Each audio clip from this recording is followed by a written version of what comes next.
It's like no other I have known. When we speak, I listen softly to all the chaos in your heart. Your words, they come so freely.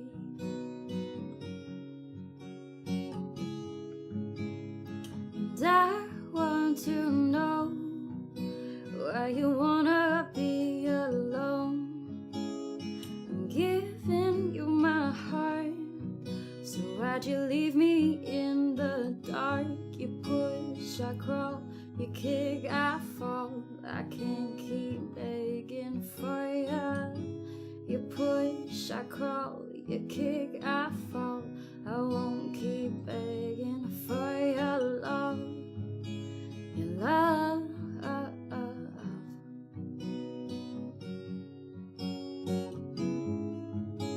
I love the way you kiss me. You have a rather gentle charm. The things you know about me I haven't told just anyone. I wouldn't change a thing about you. I know that everyone has tried. I just wish I knew what went on in those sad eyes. And I want to know why you wanna be alone. I'm giving you my heart, so why'd you leave me in the dark? You push, I crawl, you kick, I fall. I can't keep begging for you. You push, I crawl, you kick, I fall. I won't keep begging for your love. Your love.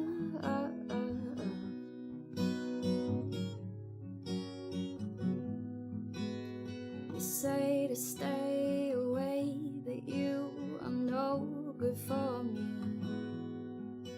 To keep arm's distance length, so you don't taint what's holy. You say to stay away, that you are no good for me. But I can't seem to stay away. I know you're no good for me. And I want to know why you wanna be alone.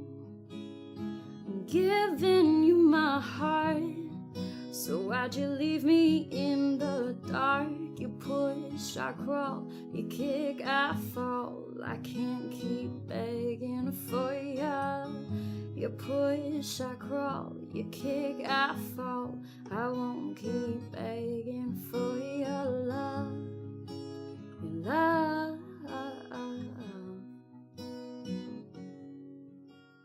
All right, welcome back to another episode of Lionheart Radio with your host, Rick Alexander. We have an interesting show today.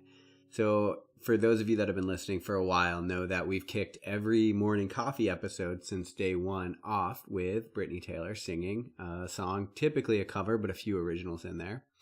And the song that you guys just heard was her very first full song all the way through original. So that was a Lionheart Radio exclusive. The name of that song was? It's called Alone. Okay. Yeah. Are we going to figure out a way for people to get that song if they want it? We will figure it out. All right. So maybe check the show notes of this episode. If there's nothing yet, just hit up Brittanee and bug her about it until she puts it somewhere. You can download it. All right. So this episode, we had this idea. We randomly, for people that follow us on social media, we randomly met up a couple of months ago in September. And we went on this sort of crazy trip around California. We went camping in Malibu, and then we went up to Las Vegas and just sort of did whatever we wanted for like a full week. And it was pretty fun because we had never met before that. Well, in the car, one of the ways that we started passing time was we pulled up all of these random philosophy questions. And we realized like we got really deep in some of these topics.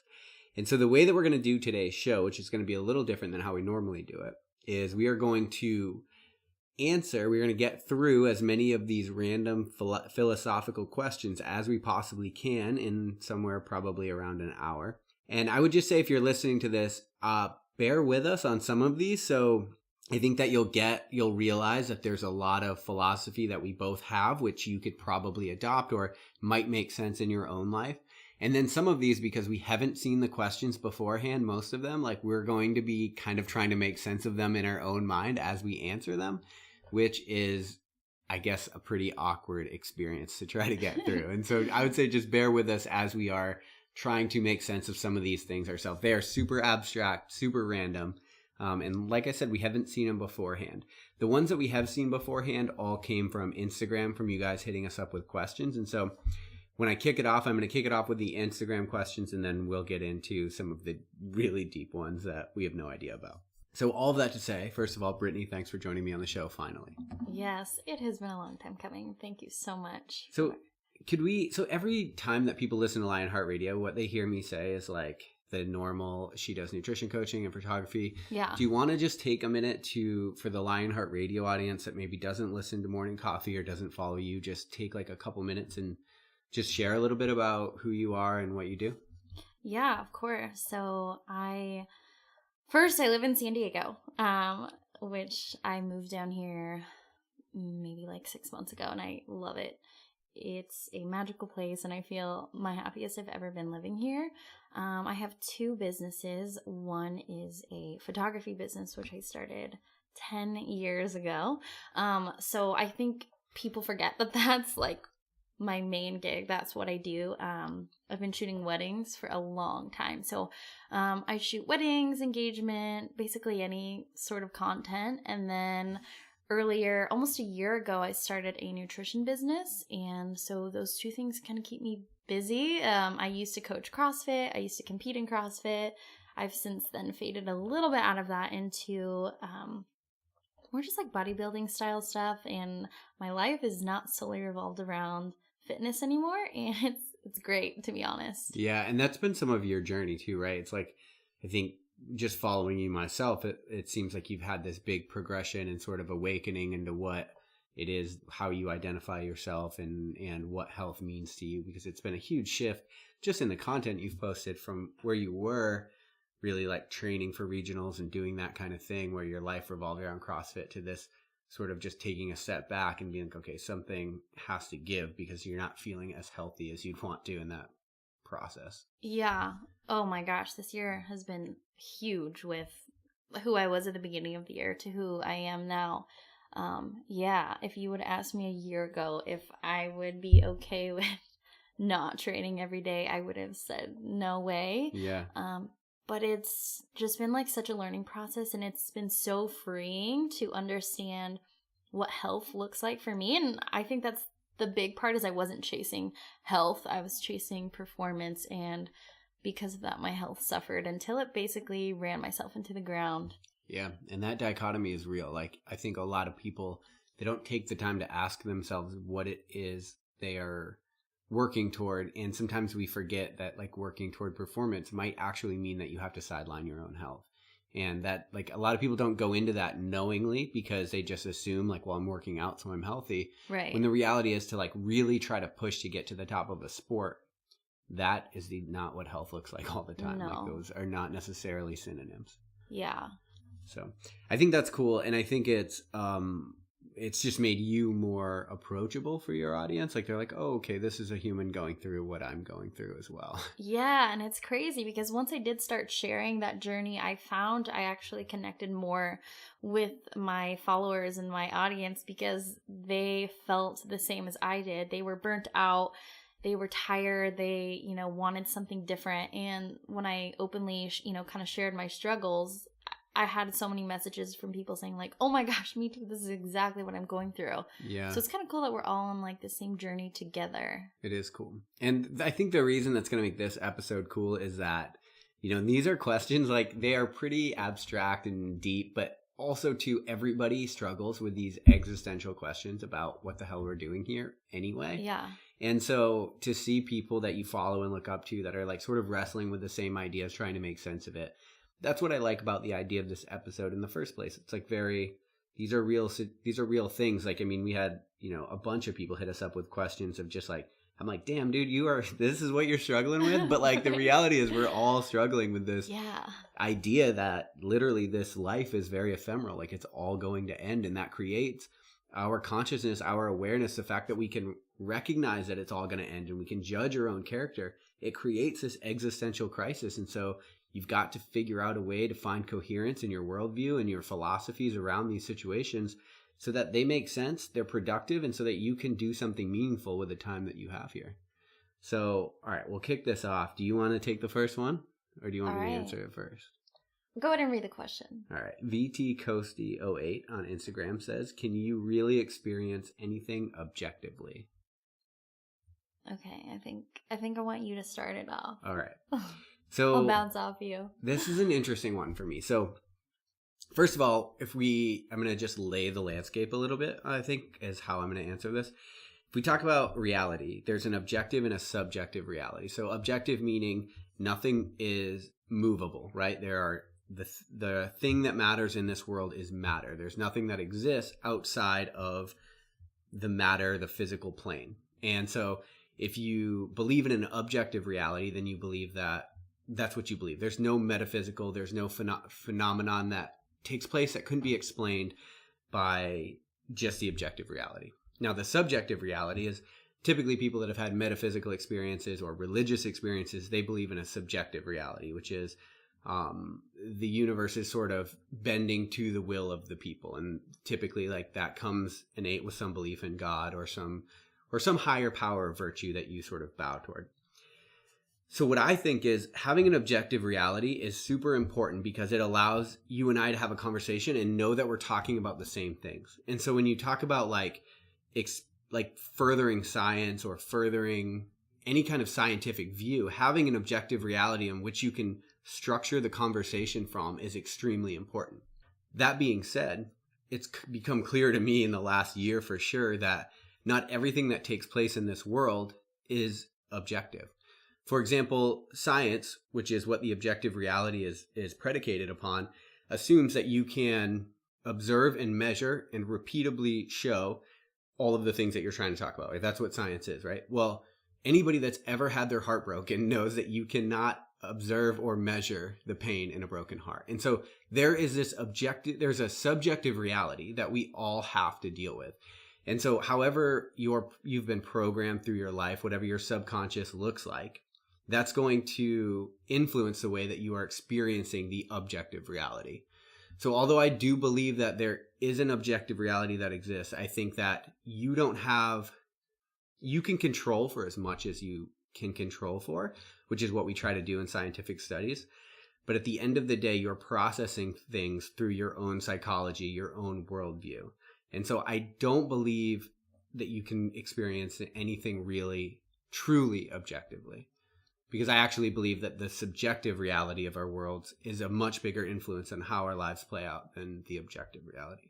Does that make sense? It makes all the sense to me, and I don't think I could explain it any more clear. Like the way you just laid that out was very understandable, and I agree with the same thing. I don't oppose that view. Yeah, so you think that essentially, and I think what I'm going to try to do throughout the show is like maybe just make sure I understand like both points of view just so that the listener does.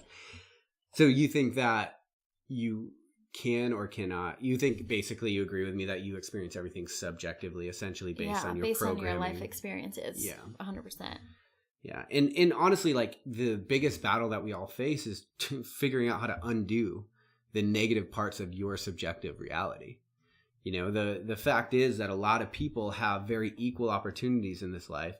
Not everybody. I'm not saying all opportunities are equal, but the fact is like we misplace a lot of opportunity we do have and we don't see it because our own subjective reality has a narrative in our head about why we're not good enough for that thing or why we won't be able to achieve that thing. And so in most cases, it is your subjective reality that is keeping you from attaining metrics of success that would be considered successful in an objective reality. Yeah. I mean, this is kind of like what we were talking about over text like a week or two ago.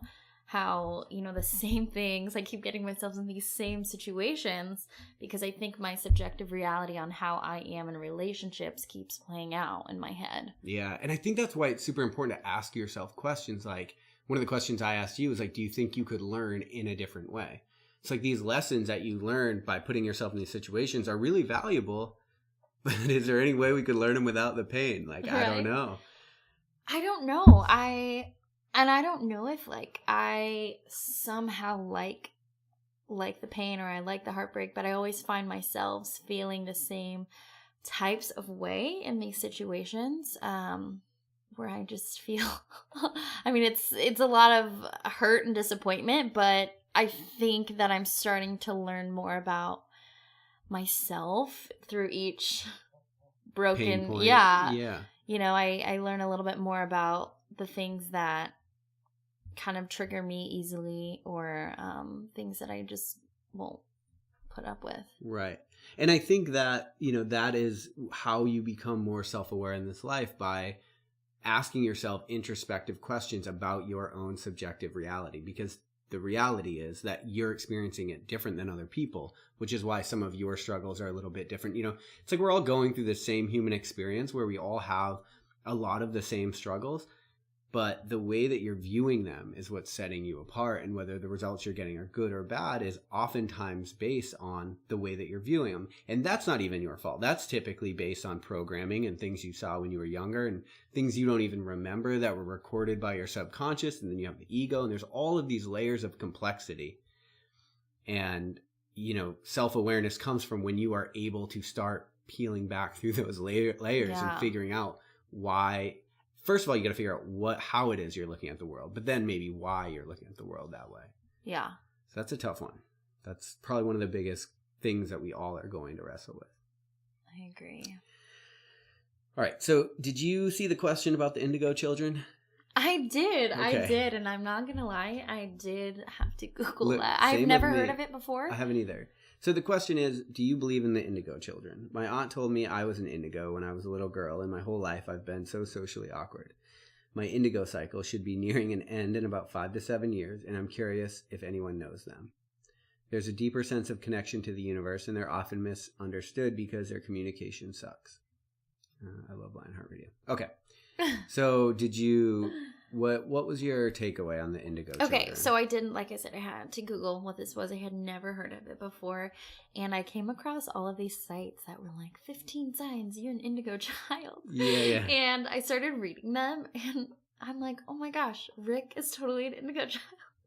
I don't know if you read any of the descriptions. If you have the chance to pull it up, you need to, but it's literally you. Okay, so is it? So it's pretty close. All right, so I'm gonna, just for people listening to this, we're gonna try to move this along. But Indigo Children, according to Wikipedia, so it's definitely true. Totally. Is a pseudo-scientific New Age concept. Right away, I'm not loving being associated with a pseudo-scientific New Age concept, but they're children who are believed to possess special, unusual, and sometimes supernatural traits or abilities. The idea is based on concepts developed in the 1970s by Nancy Ann Tate and further developed, The concept of Indigo Children gained popular interest with the publication of a series of books in the late 1990s and the release of several films in the following decade. The interpretations of these beliefs range from their being the next stage in human evolution, in some cases possessing paranormal abilities such as telepathy, to the belief that they are more empathetic and creative than their peers. So, do you believe that this is a thing? I have... I'm stumped. Well, yeah. So I know enough to know it's wild. It's fun. It is fun, right? It probably makes a good movie. I know enough to know that I don't know anything, and that I essentially don't. I try not to block anything off from not being true in my mind on the off chance that everything I know is incorrect, because there's been many times in my life where I've realized that everything I knew was actually incorrect. And so I think it is a good concept. I don't know. I would have to really look more into it. It sounds like when you have, you have all of these idiosyncrasies in the human condition. So people have, like autism, if they're on the spectrum, is a really good one, because they have these sort of socially awkward tendencies, but then they tend to rate really high, like in intelligence or some other metric that where we can measure personality. And so, it's like, it's almost like just a different way to say that, it seems like, in my opinion. But, you know, I don't know. I think if there's anything, if you can believe something about yourself and it takes what a lot of people would consider a shadow side and it makes it really positive, then yeah, I would say then it's not going to hurt you to believe that. Yeah. Yeah. That's an interesting one. It was definitely a wild question, and I feel like I don't know enough Same with me. about it to like have a conversation too deeply into it, because I would probably just be saying stuff I had no idea. Yeah, right. All right. Charlie58 said, did either of you have a specific moment or experience where you decided to live your life a little differently? A pinnacle moment that made you decide you were going to live life to the fullest? Let's hear it. I feel like... What was the world changer? I had two, if that's possible.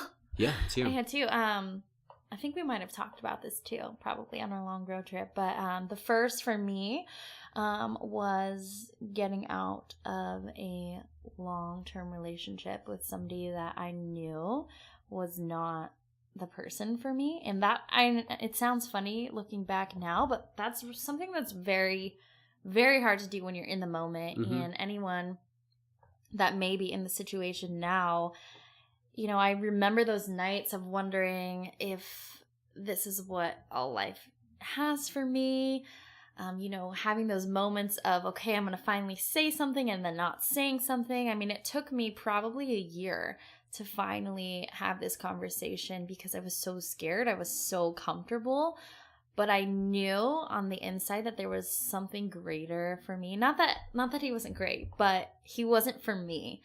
And by finally speaking up, it gave me a sense of like self-worth.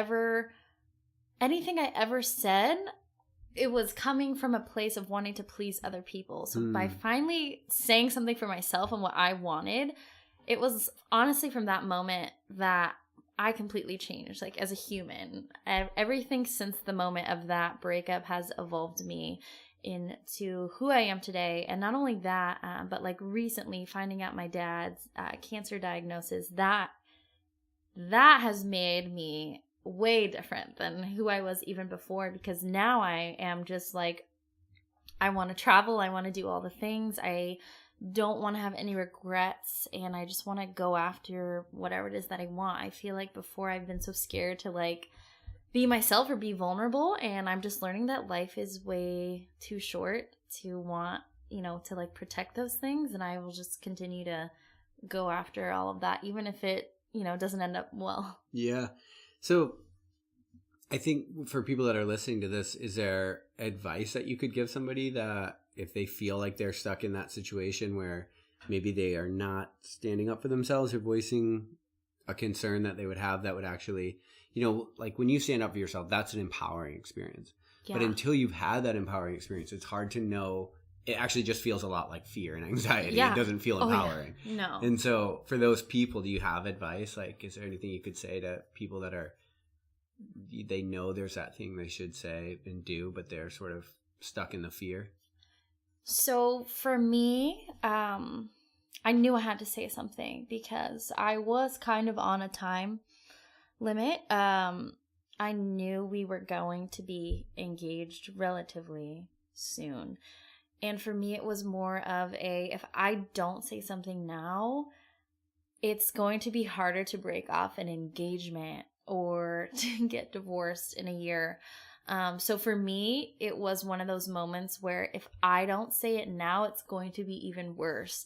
And it was scary as hell. Mm-hmm. Probably like the hardest, scariest, most emotional thing I've had to do. You know, when you have to look somebody in the eyes that you really care about and tell them these things. Yeah. But I knew I had to do it for myself. I just couldn't sleep at night knowing that this is what my life would be. I wasn't okay with it and I was scared. But like I said, I kind of had like a timeline to push my conversation along. So I guess my advice would just be, you know, every day that you're not saying something is a day you're losing from, you know, being on that path of who you can really be in the life that you can truly live. Yeah. So you look at that as like one of those moments of stepping into your newer life, who 100%, you are now. That's yeah. Cool. What about you? Okay. So as far as a pivotal moment, I would say two. I think a lot of times what we have is these like dates with destiny where we have a moment of clarity where we're like, this is what we want to do, or this is how we want to live. And then the world sort of like comes in and just shrinks us back into who we were before. And then we're like, we forget about it. And we end up searching for another date with destiny, like just like wanting that moment of clarity. And one of the things that I came to the realization is like, when you're fortunate enough to have a moment of clarity, you have to act on it. Like there comes a time where you get this idea for a conscious pivot in your life, but then you have to go and do the work. And that's like the part that doesn't matter. Like you're going to go back. The world is going to do what the world does. Some people are going to support you. Some people aren't. It doesn't matter. Like you have to just get to the point where you're willing to accept this date with destiny and then start executing. And the moment you start like actually executing on what you already know, it's a different kind of life. At least that's what I've come to the realization of. So for me, when I was 16, I was going to live my entire life in Maine. And truthfully, I didn't really know of anything else. Like that's just what everyone did. You worked in the hometown and you got a job where your parents worked and we all worked for the same place. And just sort of is what it is. And I went to Hawaii to visit my uncle. And I was just awakened to like what else is possible. I was like, oh, fuck, this is different. Like you can live on the beach. And, it was a really like mind-opening experience for me because I got to see an entirely different way of life. So I would say the first one was that, because that showed me what was possible and it got the gears turning in a different direction. And I think that's really important. Like that's why it's important to listen to podcasts and read books, even if you don't agree with them. And in fact, I would say you should read books you don't agree with, because it will open you to a new way of thinking and you don't know where that is going to lead. And that's what's the most important. It's not that you agree or disagree with any point. Hawaii could have been awesome or it could have sucked. The point was that I realized what else was possible for life. I love it. Okay. So, two things. Let's see. The first one is Jeremy Brown, 21. He said two things. One, how would humanity change if all humans' life expectancy was significantly increased? Let's say around 300 years. I feel like if we had longer time on this earth, or if we knew we had more time than we have now, I don't think there would be quite as much urgency to kind of do all these things, how to get away from comfort and want to live that, I guess, that radical life of just knowing what else is out there. I think we would be a little complacent with knowing we have so much time, kind of taking our time. And I think right now, at least for me, just, with a constant reminder that death is really just around the corner, for me, that is what is driving me to kind of just want to have like no fucks and just go for whatever. Yeah. I don't know.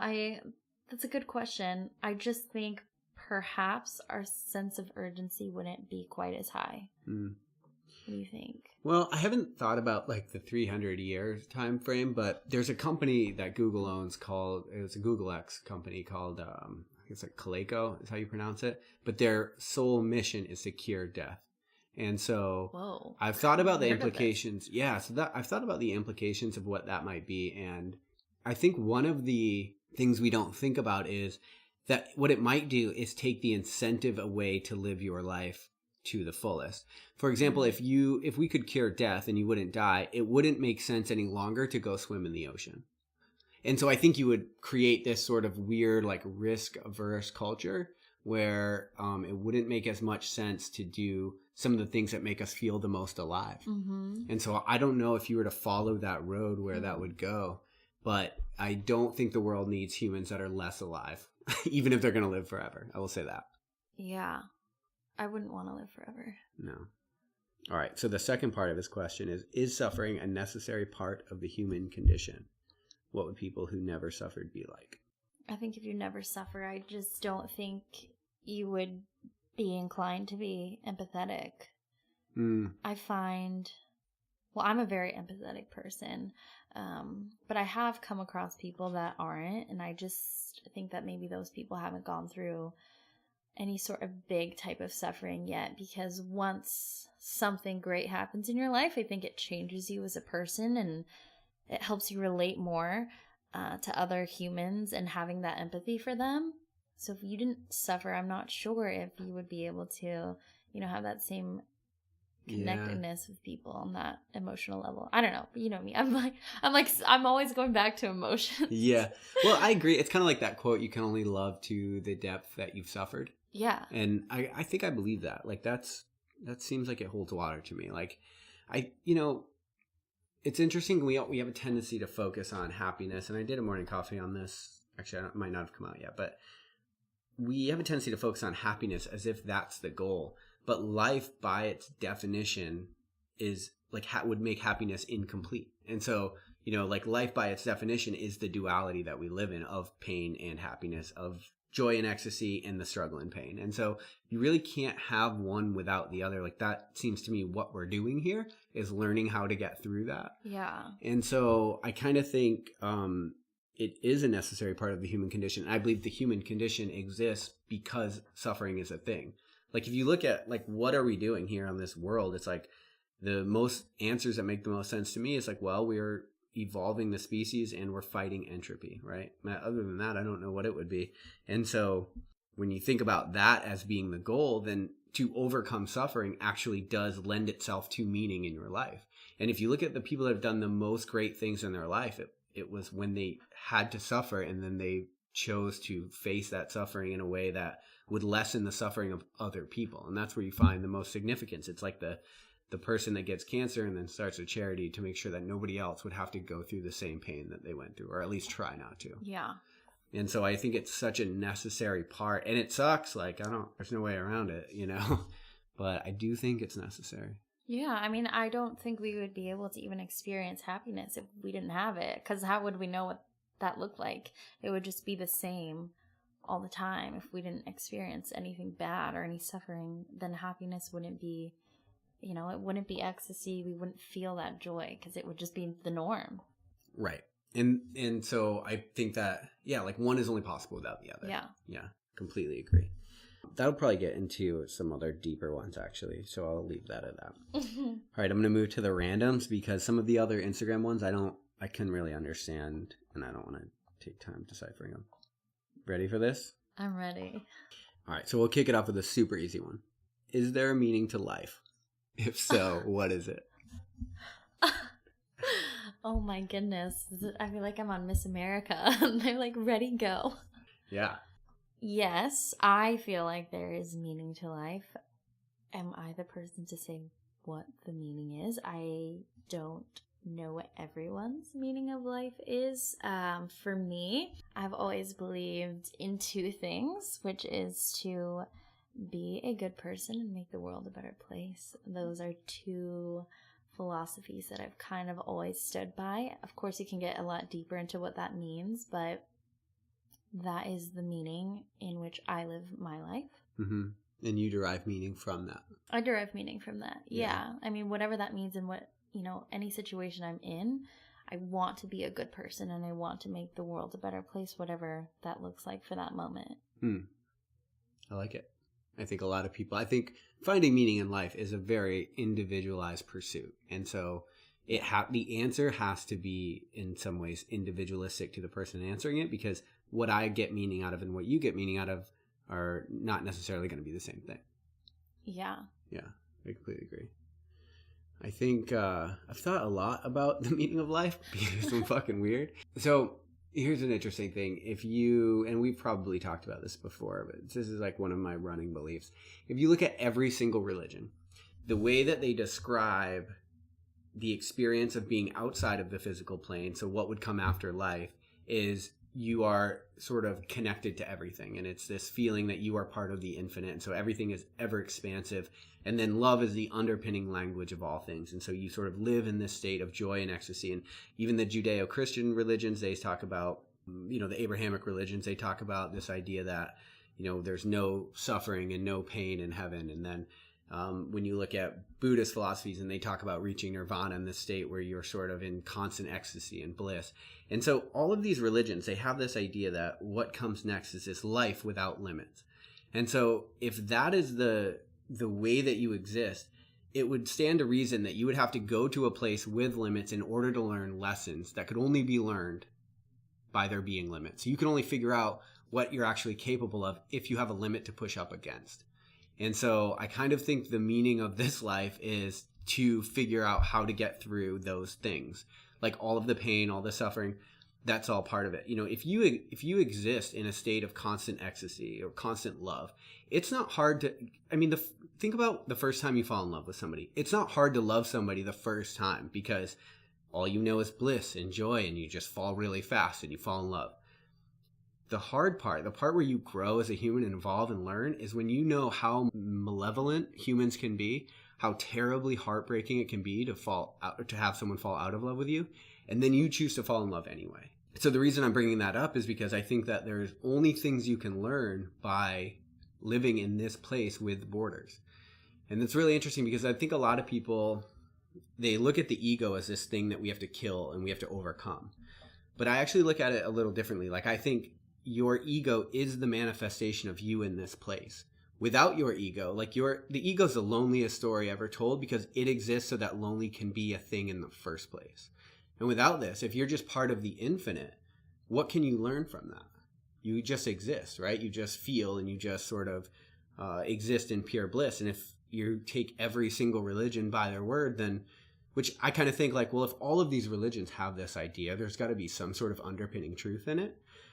And so if that's the case, then, and even when you look at people that have mystical experiences through psychedelics, they experience that same thing, what they would call the astral plane, where you're sort of connected to all things. And so it would stand to reason to me that the reason we're here is to learn how to overcome the borders that we've put in place. And so, and I think that's really important because if you come to that realization, you can come to the fact that all of the struggles, all of the pains you're going through are actually the point. And that, it's not like, that shifts the dialogue of the conversation from you being a victim of those things to those being something that have been directly put in your path for you to overcome. And that to me has been a really beneficial mindset shift. And so I think whether you believe that or not, it's actually beneficial to believe it. Yeah, I think no matter what you believe. Yeah. Okay. That was meaning to life. That was fun. All right. Okay. So why do we dream? You're asking real tough questions, Rick. Yeah, these are really tough. They are completely, I mean, I don't know. What does it mean? Do you assign meaning to dreams? When you have dreams, are you one of the people that like look up the meaning and stuff? Yeah, I've totally done that before. I'm not gonna lie. I'm and like, do you believe why in it? am I dreaming about this? It's hard because sometimes, it says if you dream about something, it means this, and I'm like, that has literally nothing to do with my life. I just think when we dream, it is our subconscious processing everything that's going on in our lives that we don't even have time to think about when we are awake and conscious. So I think when we dream, it's our mind kind of breaking down everything that we are perceiving, and playing it out into a dream. I can't say I believe that if this happens in a dream, it means that this is happening. It's not like a premonition, yeah. No, I think it's, individualized on people's experiences, at least for me. Yeah, I believe the same thing. I think it's subconscious processing. I mean, people look for a lot of meanings, and there could be a meaning in your dream, and the meaning is that your subconscious is trying to process it. And one of the reasons I've heard, one of the explanations for why your dreams are so wild and they can be so crazy, even though there's still a central theme in them, is because your subconscious is processing this thing that you're feeling. However, your conscious awareness is, because you're asleep and it's powered down, that's the thing that arranges things in your mind. And so because there's nothing that's like there that's awake and able to arrange all of these ideas, your subconscious is just throwing things up and it's trying to make sense of the world and the way that and so the way that it's coming through in a dream is fucking crazy because you don't have a way of organizing it. So I don't know how philosophical that is, but there is a lot we don't understand about ourselves. One of the things I've realized about, I think, just humans in general is, since I've gotten really into psychology and philosophy and just through my own sort of trying to make my own life better, I really think that the human being goes down and out as much as the universe goes up and out. And I think that there's endless complexities in there. And so for some reason, the humanities will always be left up to speculation in a lot of ways. Like, I think the objective world and the world of science will never actually catch up to, never actually fully solve what the human being is, because I think it's so endlessly complex. And we're just seeing the tip of the iceberg with our actions and our thoughts. All right. What should be the goal of humanity? I think my answer is going to be a little similar to something you were previously saying.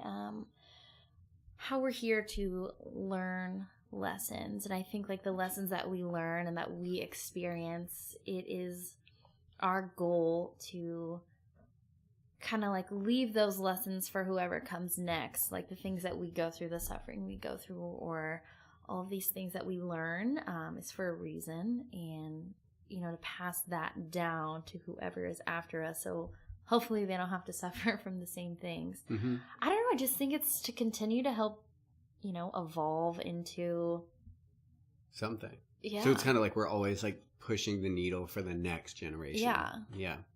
And that's true, right? Because if you think about the way your actions today, what you do is going to affect your life a little bit, but it's going to affect the next generation a lot of it. So like if you shit all over the earth now, that's going to affect you some, right? Because you won't have as clean of a place to live.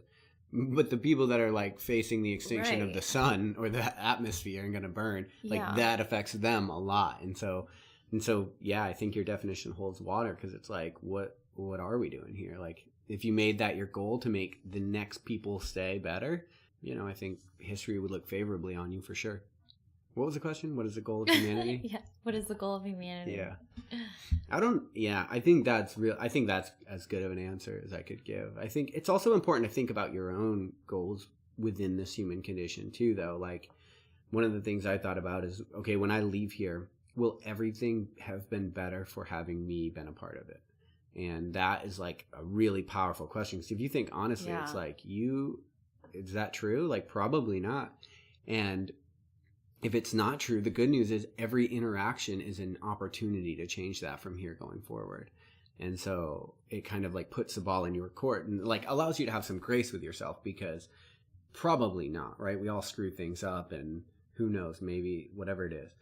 But if you were to embrace and look at every interaction as an opportunity to just grow as a human being and leave the place better than you found it, I would say that's probably the most worthwhile goal you could possibly have. Like, I mean, and that goal is always, that opportunity is always presenting itself.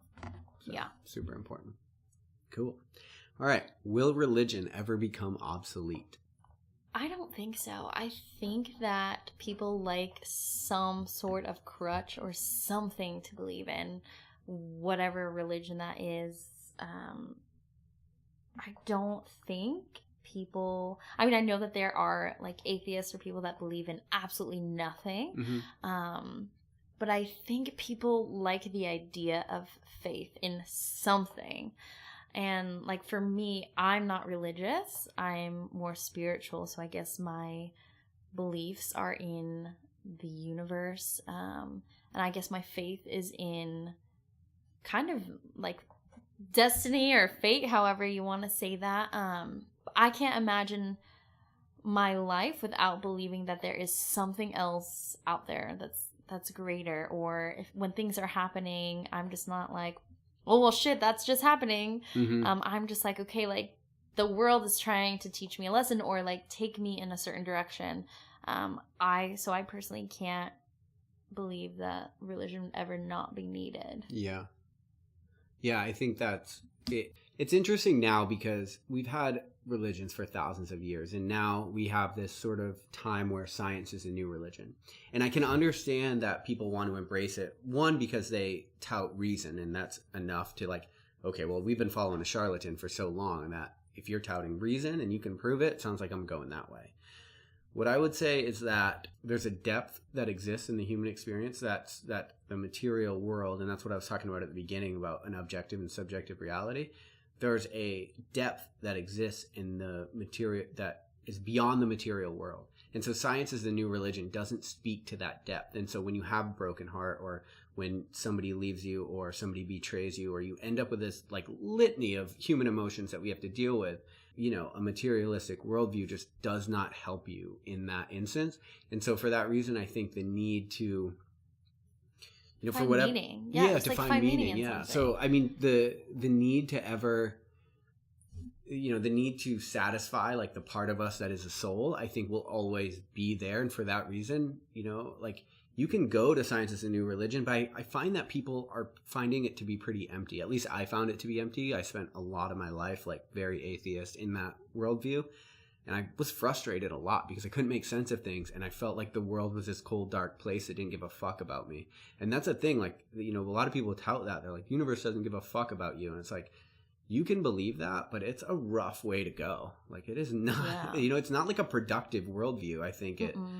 And what's interesting too is if you look at a lot of atheist philosophers, one of the things that they say is the fact that all of this is an accident, that there is no God, and it's all a materialistic worldview, that nothing exists outside of the matter that we can see and touch.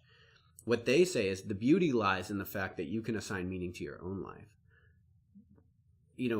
I don't know like how good that is, like how many times you've tried to assign meaning to your life, but it doesn't fucking work. Like, we're looking for meaning. Like, we are looking for our purpose here.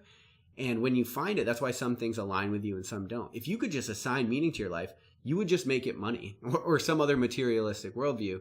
Except every single time a human tries to do that, they look around at all their shit and they say, well, what's next? Yeah, or they're is just not this fulfilled. There's got to be more.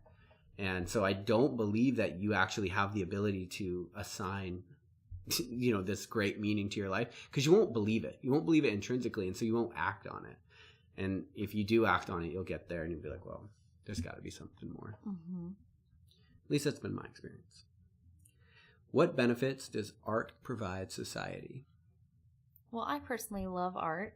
Mm-hmm. I'm an artist myself, or somebody that's creative. I'm not like a painter artist, but I have a deep love for people that need to express their feelings in a way other than, I guess, words, or not even words, because I use my words in my songwriting to express things, but I think it just holds this place that gives us some sort of look into other humans, to almost know we're like connected, like other people are experiencing heartbreak or sadness, or looking at a painting and seeing the emotions or thinking about the emotions that people were having while they were creating it. That's why for me, like, lyrics are everything to me.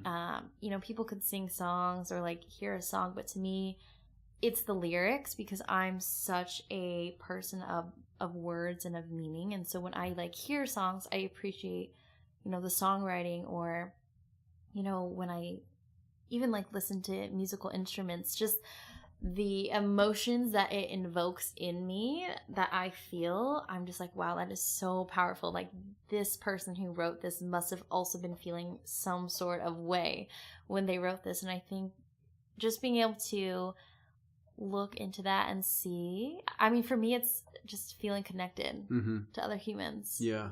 On like a deeper level. Yeah.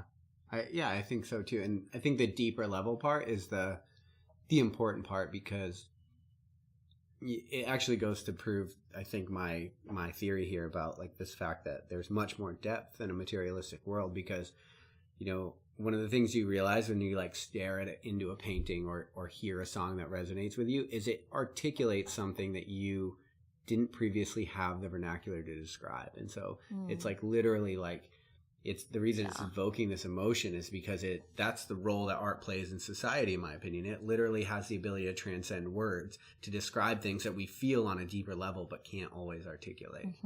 So I think it's super important.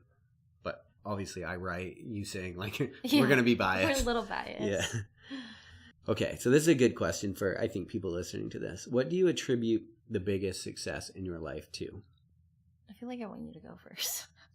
Yeah, I think, just, it's going to sound super cliche, but just not quitting in the face of what feels like failure. Like understanding that failure is the tuition that you're going to pay to learn the thing that you need to learn to get to the place that you need to get to. And it's hard to keep that in perspective. Like when things fail and fall apart, it's like, it feels like an affront on the ego and on you as a human, and it feels like it says something about your own worth. And I think you really have to get to the point where you just, at least for me, I had to get to the point where I accept like, man, this failure fucking hurts and it sucks, but there's one, nothing I can do about it at the moment, and two, it's trying to teach me something. The best thing that I can do at this point is to learn what I need to learn from it, double down going forward, and just understand that it was part of the process. Yeah. I would say for me, probably the need to never settle is what I experience all my success to, like with, relationships, with work. I just don't ever want to settle for anything that feels not right. Like if I don't feel it on a gut level, I don't want it. And the fact that I've always chased my intuition has led me to where I am at now. And not that I'm like the most successful person, but I feel like I am, living along those lines of what I truly believe in, what I want. And it's because I just won't settle. Yeah. It's always a fine line between not settling and wanting more and not ending up on this hedonic treadmill where you're never satisfied. Yeah, I think we've definitely talked about this before. I'm sure, because I've lived my life on that treadmill, Yeah. Like I've so many times, like I'm the person that gets to the top of the mountain and can't even enjoy the view until I understand what's coming next. And, it's very similar. Yeah, that hedonic adaptation's real. The fact that as you achieve what you think you want to achieve, you're going to fall back to your relative level of happiness is real. And so you have to really be focused on the process, as cliche as it sounds. No, but it's a bad pattern to fall into, because you almost don't appreciate what you walked away from when you're just continuously chasing something else. Yeah. How about your largest failures? What would you attribute your largest failures to? As I think about mine, I mean, anytime I've really experienced some really hard failures, typically I think it's because I was living too much in the ego part of me, not as much in the higher self. I wasn't focused on sort of the compass. I was more focused on trying to like get mine, and it was like I end up really selfish. And that's one of the problems with like being an alpha type personality and always wanting more and more and more, is you end up fucking the people over around you if you're not careful, because your pursuit of more comes at the cost of others. It doesn't have to be that way, but if you live too much in your ego, it will be that way. And so for me, I would say that like I have to always take a step back and like consider all sides to make sure that I'm not like steamrolling people in my pursuit, Yeah.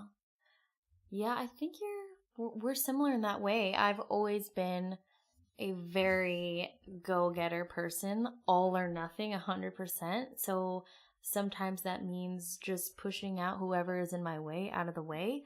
I remember when I was in college studying pre-med, I was all or nothing. So I was going to be the best student, the best doctor, and it didn't matter what was happening in my personal life. I didn't let it get in the way. And because of that, like, my relationships with my friends suffered.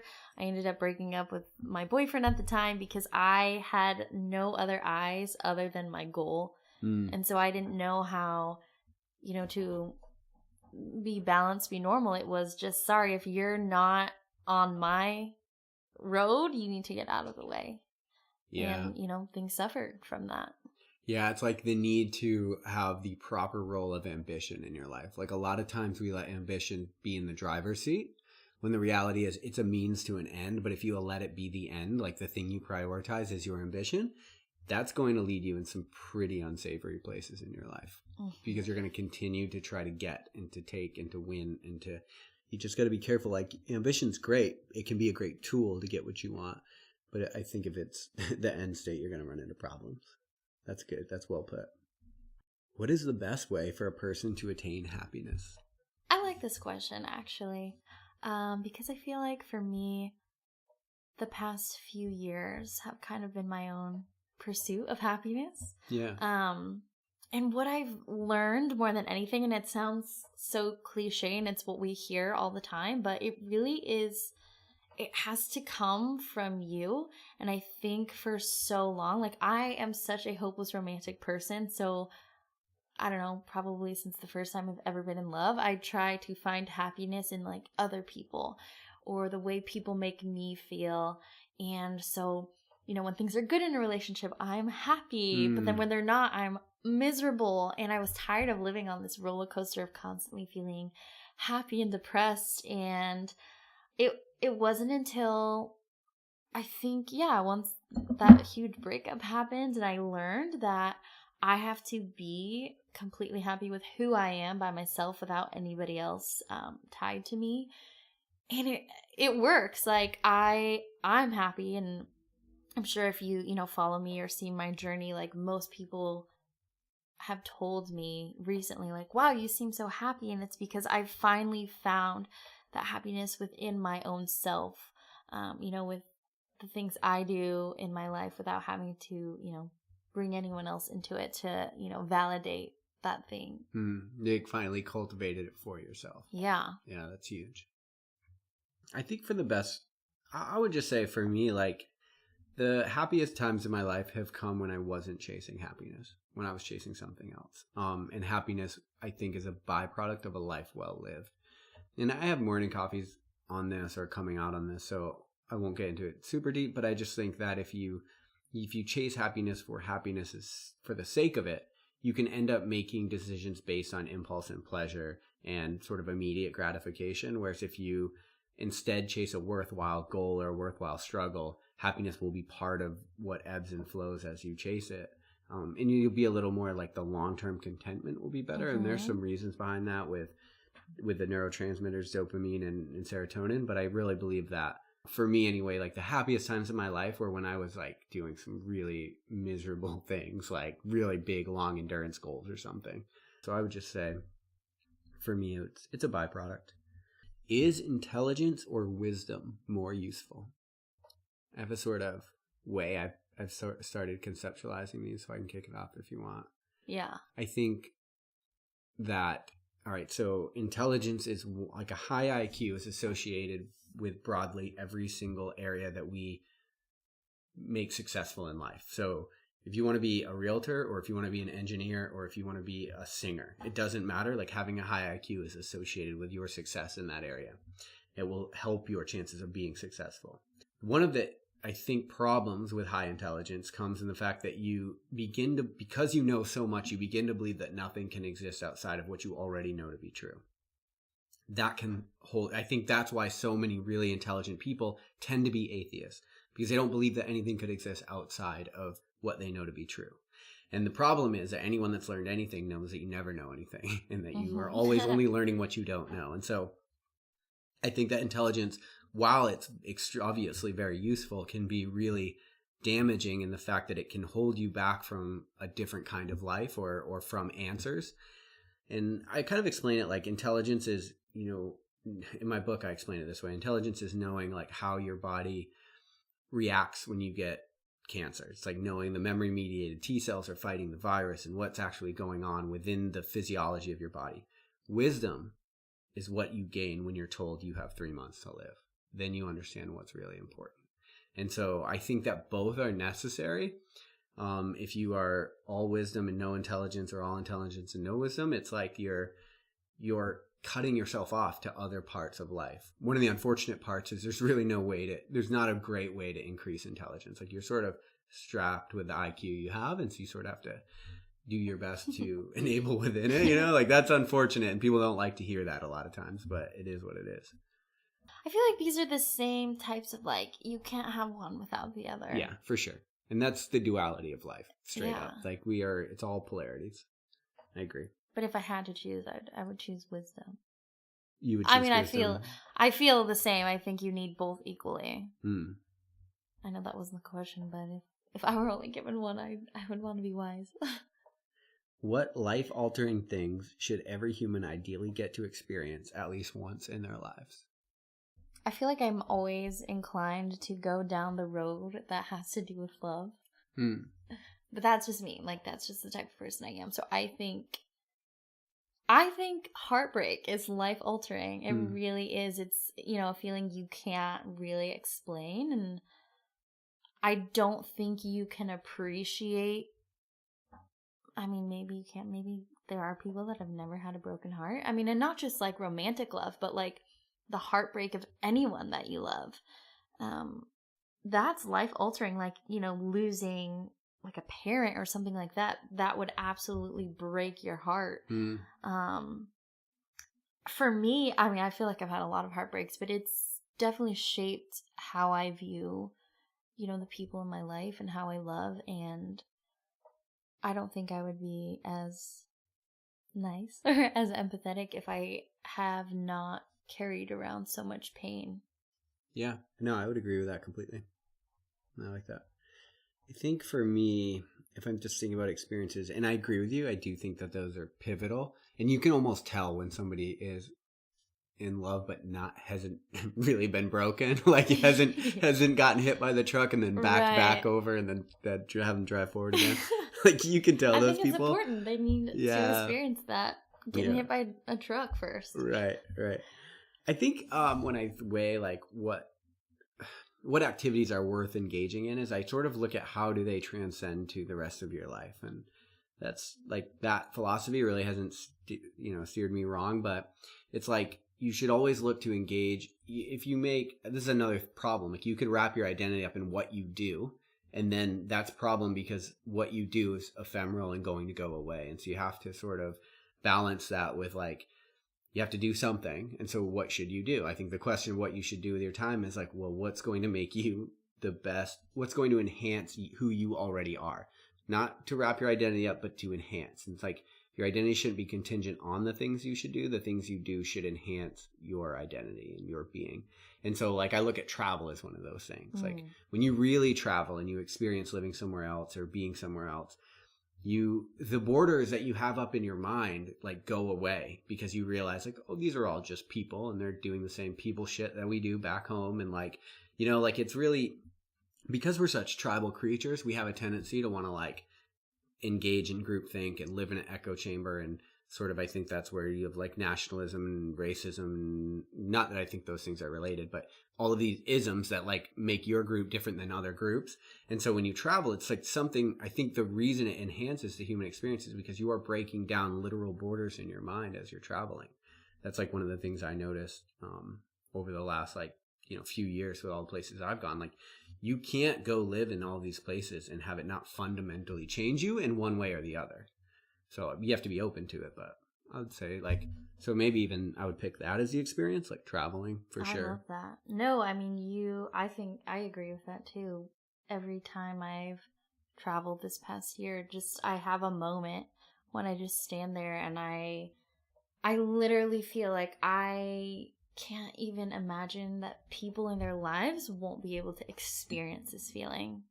Like I am honestly like transcended with how beautiful the world is, and to think that there are people that will never be able to see that or do that is heartbreaking, because it really is like life changing. Yeah, and you know when you push into what we've never been, like into the unknown, so to speak, when you travel, like another way that it shifts you is you realize like this whole place is a playground for you that you get to go play in and engage in.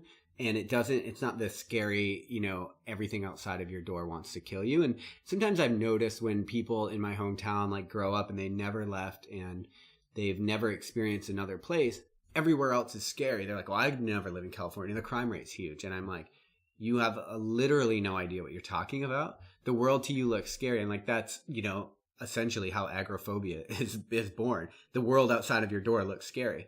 The reality is that if you, just the way that you treat agoraphobia, if you push out into what you don't know, realize it's okay, and then continue on, like, you know, then that's a different kind of experience. And so it changes that too. Like, I think I wrote in my first book, like, growing up right where you land, like right where you grew up is like a good, you know, never moving is a good life strategy for a tree. But for a human, it's a fucking terrible way to go. Like, you learn so much by pushing into what you don't know yet. Yeah. And fuck like dying and leaving a bunch of life experience on the table. Like fuck that. That to me sounds like that's like the thing I cannot stomach. Is it more important to help yourself, help your family, help your society, or help the world at large? I think that there actually is a hierarchy to those things, because I think that you cannot help your family, your society, or the world if you don't first help yourself. And so for me, like it's most important to help yourself. It's the reason that you have to put your own oxygen on before you take care of someone else's in a plane. Like you have to be fit for service. And so if you don't work through all your own shit, you are useless to everybody else. And so unfortunately, like it sounds selfish to prioritize yourself, but if you don't, like I don't see how you get out of this one. No, I mean, you're 100% right. And that ends up being the main conversation with most of my clients is, what are you doing for you? If you're so busy, taking care of your husband and your kids, and if you don't relax and have self-care, then all of these goals that you're chasing, you're never going to find it. Yeah. If you don't first take care of you. Yeah, exactly. Yeah. I completely agree. It's like the biggest, we've grown up to like place nobility in putting yourself last. Yes. And the reality is that you're useless to everybody else if you do that. And so, I mean, to be the best version of you is to do the world the biggest service you could. Oh, it's like, don't ask what the world needs of you. Do what you feel like you want to do, because what the world needs is more people living authentically.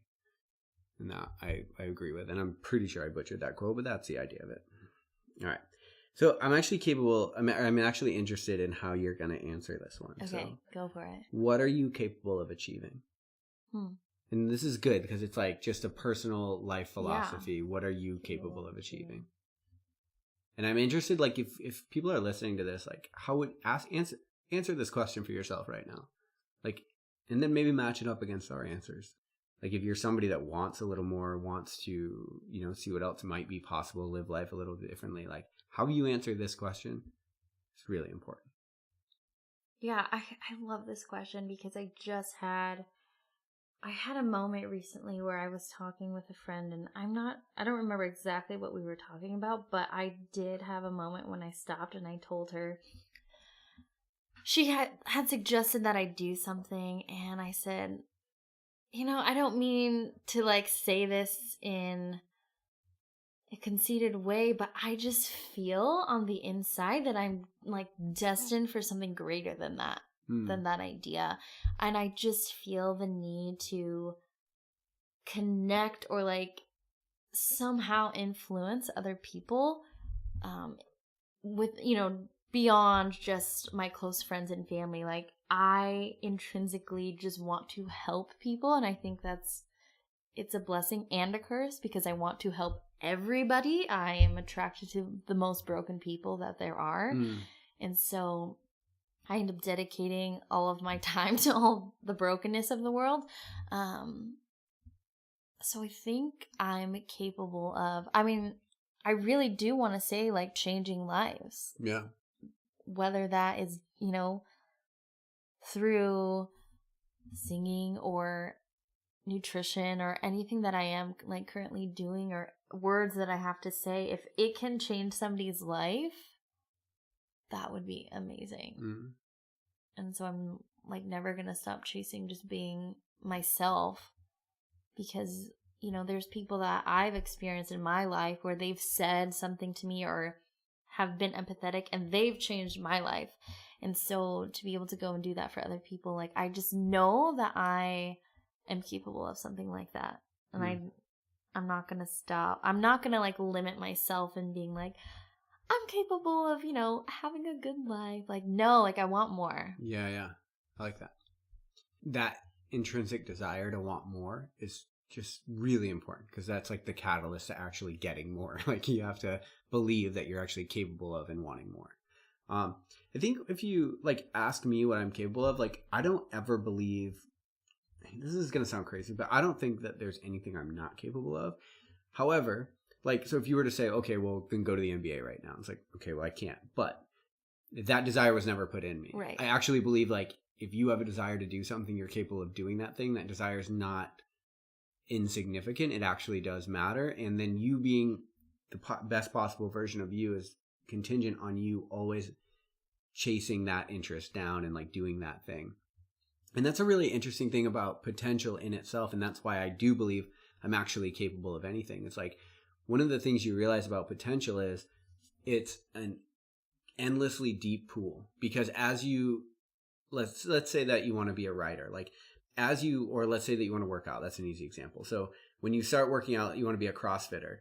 your potential right now in your completely sedentary state to be a world-class CrossFitter is 0. There's no potential there. So don't act like you have potential. You have potential once you start acting on something. Like, potential is contingent on a catalyst. And so once you start working out, your potential gets deeper. Then you're like, well, I have the potential now to do Fran in 4:30. And then you sort of cut that down and you start training and you start working and you work your 1 rep maxes higher so that Fran's actually a lower percentage of your 1 rep max. And you start working on your baseline aerobic conditioning. And then you work on high intensity training layered on top of that. Well, your potential is actually increasing throughout all of these things that you're doing. And so there's no limit to where that potential actually ends. And we always say people have so much potential, and it's always the guy covered in Cheeto dust that's never done shit with his life. And it's like, he doesn't have potential. He's just sitting there. He doesn't have anything. Like, potential requires a catalyst for action. And so, like, if you ask me, like, what are you capable of? It's like, literally anything. It's not going to be immediate. It's not going to be now. And it might be a crazy way of getting it. But just the very fact that everybody's potential in this world is limitless is really, like, a really profound thing to understand about yourself, because you realize you always have the ability to level up and continue deeper into getting what you want. Yep. Is it possible for a human to fathom the true depth of reality and existence? Final question. The final question. I don't think so, because why else would we be having these conversations? Yeah, I don't think so either. Really? Yeah. No, I don't believe it is. Like I said, I truly believe that about the human being go down and out as much as the universe goes up and out. Like, I think that there's unlimited complexities. And what's interesting is, this is a weird thing for me. So I grew up religious, and then I fell away from it, like completely atheist. And then I sort of had to, like, deal with these weird emotions in the middle. And I think most of us are dealing with weird emotions in the middle. And the reason is because of all these things that I've talked about, like between being stuck between a subjective and objective reality, because science isn't solving the deeper questions associated with your existence, at least not yet. And religion, often, like, people like structure religion as a club, and so you feel like you are good or not good enough for it, and so people don't want to be told that they're going to spend an eternity in hell for who they love or any of that other bullshit. And so we end up getting stuck in the middle, and we still have all of these human complexities and this depth that we don't know what to do with. And so I actually think the reason I'm so into this is because that is a never-ending process. But if you can start, like, at least, like, the most beautiful parts of life happen once you get into that depth. Like, you realize that there's a completeness underlying everything that is broken. And you realize that there's, like, an eternal resonance under all things. And I think that being able to see that depth and just being able to lean into it, and, like, that's where you're going to start figuring out all of the most beautiful things about your life. Like, when I believed that the world was very objective, I didn't have a good way of processing all of these, like, negative emotions that would happen to me. It was only until I started, like, really leaning into the depth associated with our existence that I started finding that all these other things that are possible and all these other ways of being in the world, and that I don't have to pick this religion, and I don't have to pick this. I don't have to be atheist just because I haven't picked this religion. Mm-hmm. And that's a really, like, long way of going about saying, like, no, I think it's endlessly complex and infinite. But there's, especially when you look at religions, like when you look at, like, even Genesis and the Abrahamic religions, like, man, there is so many layers of complexities in those stories that give us insight about the human condition that it's, like, reason enough to realize that you don't know all the things. And even if you don't believe what the actual fundamental reading of the book is, you shouldn't just dismiss it, because there's so much that you could learn from it. And I actually think that about every religion, not just the one I'm talking about. So, no, I don't think that there's an end to it. I don't think there's an end to the depth, but I do think it's going to benefit your life to explore it. Yep. I love that. Dope. Well, Thanks for joining me. Thanks so much for having me. So for people that are listening to this, if they want to follow along with you, we really didn't get into, like, sports specific nutrition type stuff. Maybe we'll do another episode later where we talk about that, but just for people to follow along with you, where can they do that? On Instagram, I am Barbell Brittanee. I'm glad you said it. I say it too much. I know. I'm thinking of changing it. Well, don't change it yet. Let these people find you. Yeah. Perfect. It's going to be hard to step away from Barbell Brittanee. That's how I'm known. Yeah. But, now that the barbell isn't my whole life. might be something else. It feels odd. Yeah. Well, now everybody knows all your thoughts. Yep, Barbell Brittanee. My name is spelled weird, so we'll link it up to the show notes of this episode. But yeah, thank you again so much. It was so great to talk. Perfect. Thanks, guys. Thanks for listening to Lionheart Radio. I hope that the information from today's show will make you fitter, happier, and healthier. For the show notes of this episode and every episode, head to www.lionheartrad.io. Yep, just like Lionheart Radio. And please, if you have the time, head over to iTunes and give us a 5-star rating. It really helps us to know that we're on the right track in delivering you reliable information and value. As always, feedback is welcomed. If you have any comments on the show or like to suggest a guest, send me an email at rick@luavive.com. That's LUAVIVE.com. Thanks for your support, and we will see you next time. Bitch, I feel good. Don't I look stupendous? My shine is so endless, and shit you can do to end this. Even when I'm dead, niggas still gon' bump that chip shit. Coke, white, Escalade on cinches for you dipshit. So you won't forget this. Midwest nigga be the coldest. Cleveland